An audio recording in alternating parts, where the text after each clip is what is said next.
Welcome to Coffee House Horror Story, your new favorite nook on YouTube for spine-chilling tales and eerie narratives. This is our very first video, and we couldn't be more excited to share with you the dark corners of imagination and fear. Here, we'll explore horror stories that will haunt your thoughts and stir your senses. As you join us on this journey, we invite you to make yourself comfortable. Grab a cup of coffee, wrap yourself in the warmth of your favorite blanket, and let the world outside fade away. Our stories are crafted to captivate and terrify, offering you an escape into realms unseen and unknown. If you find yourself enthralled by the tales we tell, please consider liking, commenting, and subscribing to Coffee House Horror Story. Share our stories with friends and family who delight in the thrill of a good scare as much as you do. Your engagement and support are what fuel our passion and enable us to bring more of these chilling narratives to life. So sit back, relax, and let the darkness of our stories contrast with the comforting warmth of your coffee. We hope you enjoy the journey we're about to undertake together. Thank you for watching, and welcome to the eerie world of Coffee House Horror Story. I'm Alex, and late night drives are my escape, the road my sanctuary. But one night, as I stopped at a lone gas station to refuel, my sanctuary became a prison. The station was empty, the silence oppressive. As I pumped gas, a static-filled voice crackled from an old radio inside the shop, speaking directly to me, warning me of a danger lurking in the shadows. The voice, rough and urgent, told me not to turn around, remain calm, and finish refueling. I felt a presence behind me, a malevolent gaze that sent shivers down my spine. The voice on the radio guided me, telling me when to pay and how to leave without looking back. Well, I followed its instructions, my heart racing. As I drove away, the radio broadcast a final message. You're safe now, but never return. I never found out who the voice belonged to or what awaited me in the shadows, but I owe my escape to that mysterious guardian of the night. It was another monotonous night at the old gas station, miles away from the nearest town. Tom had seen all sorts of customers during the graveyard shift, but that night was different. A storm was brewing, making every passing vehicle sound close to closing time. A man in a soaked trench coat appeared, as if materializing from the rain itself. His presence was eerie, his demeanor unsettling.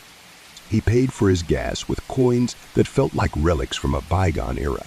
The moment he left, a chilling realization washed over me. Those coins, they were antiques, yet he handled them like mere change. I looked outside to call him back, maybe to ask where he got them, but both he and his car had vanished into the thin air, leaving only the wet imprints of his shoes and the faint scent of old leather. As I stood there, pondering the impossibility of what had just happened, whispers began to fill the station.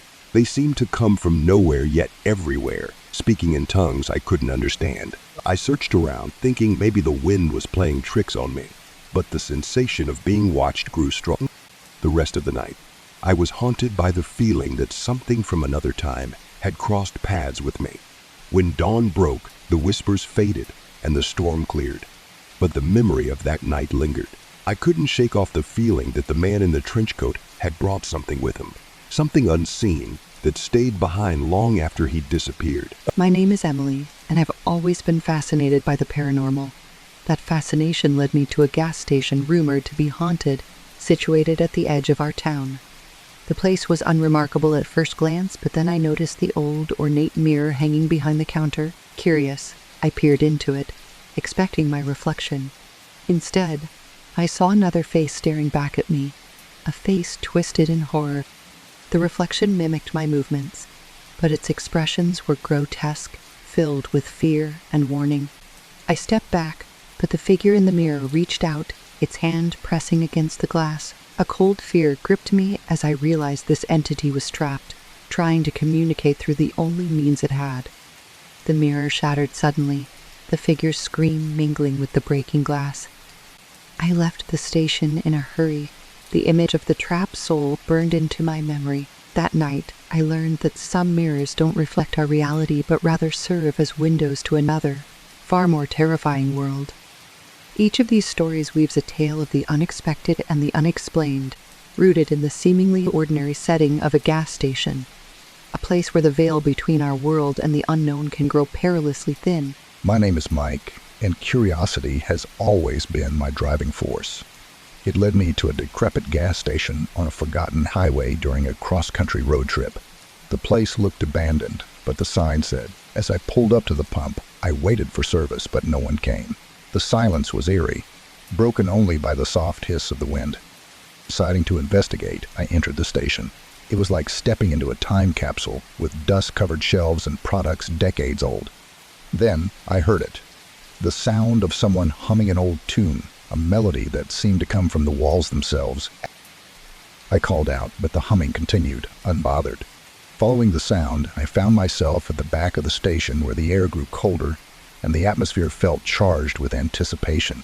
The humming grew louder, but as I turned the corner it stopped abruptly. Before me stood an old register, and behind it, a name tag that read Eddie. But there was no Eddie, only the lingering presence of someone who once was. The realization hit me then. This station was Eddie's domain, his spirit bound to it long after his passing. I left money on the counter for the gas and hurried back to my car, feeling Eddie's eyes on me, watching as I drove away from his eternal post. Working at a remote gas station, you get used to the quiet and the solitude. My name is Sarah, and solitude was exactly what I sought when I took this job. But one night, the routine silence was broken by an anomaly. The lights began to flicker not just inside the store but at the pumps too. Initially, I thought it was the storm approaching, but the weather was clear.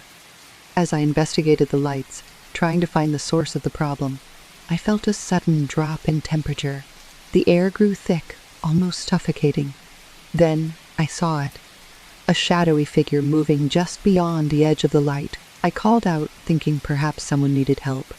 But the only response was a chilling laugh that echoed around the empty station.